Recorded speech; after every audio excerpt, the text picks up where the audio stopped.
2 weeks ago, IEM Oakland turned into IEM Chicago, and from Thursday until Saturday, we had now this past week, we had the Europe closed qualifier and the North America closed qualifier, where 3 spots were on the line, 2 in Europe and 1 in North America, to qualify, where the teams could qualify for like I said, IEM Chicago.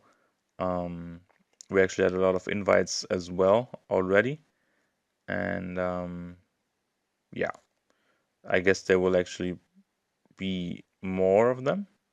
Am I wrong in believing that? I think there's one South America closed qualifier still coming up. We also had an Asia qualifier. There was last week actually. And yeah, we would still have the South America closed qualifier, which will take place starting on Wednesday. And with that, there will only be one team missing, which will actually still be invited. I hope I'm right when I look at this right now, but I'm pretty sure that I am. Now maybe we'll start with the Asia qualifier, which took place last week, and MVP was actually was the team that won the spot, and they will actually travel to Chicago as soon as the tournament starts, which will be in early November. Yeah, they beat Flash in the end. They actually beat them twice throughout the whole tournament. No, they didn't. I just looked at that the wrong way. Yeah, they beat Flash in the final, in the best of 5 final, 3-1, and they secured the spot. Not much to say there. I guess there's not really much to add. Obviously, it was a 3-0. Maybe I should clarify that. Flash coming from the upper bracket, they actually had a map advantage, and then MVP just handed them a quick loss with 3 consecutive maps where they beat them. Yeah, so MVP travels to IEM Chicago, like I said, and the Europe Close qualifier. The first place was taken by AVANGAR or AVANGAR, who I actually talked about on this podcast as well a few weeks or month or five weeks ago.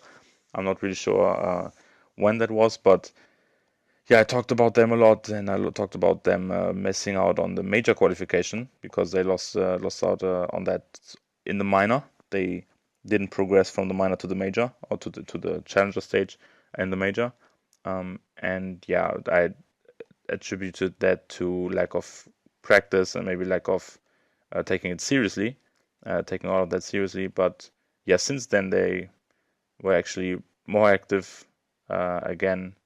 They, especially in August. Let me just say that, especially in August, they played a lot of officials, and yeah, six of them were actually for the IEM Chicago Europe open and closed qualifier. They actually had to go through the open qualifier to go to the closed qualifier, and they did that. And in the end, in the closed qualifier, they beat Heroic, they beat Gambit, and they beat Ents for the spot in the at IEM Chicago. And yeah, it was actually quite crisp. Near versus Ents, they lost the map, but other than that, they did a good job in qualifying. And the second spot was actually then taken by North, who had to go through the loser bracket after they lost against Ents. Then they beat Gambit there. They beat Heroic there as well before, and then they beat Ents to secure the second spot at IEM Chicago in a best of 3.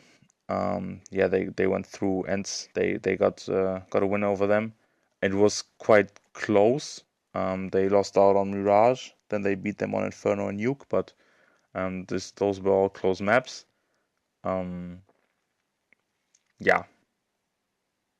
What else is there to say?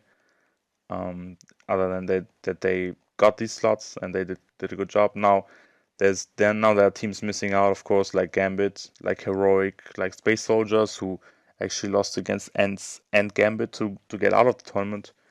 And of course, ENCE actually lost out on it as well. Fairly close.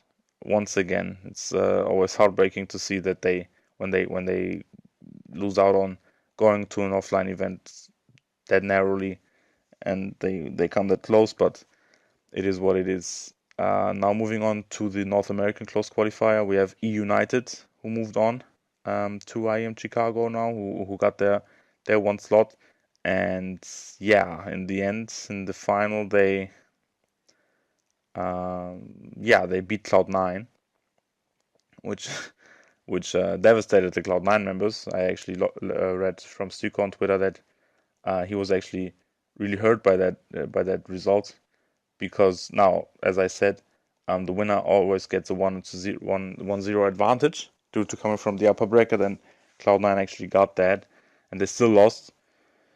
They lost on Mirage, they lost on Overpass, and they won on Cage, and then in the end on the fifth and or on the fourth map, and then in that case on the deciding map, on the last map, they lost in overtime, in double overtime.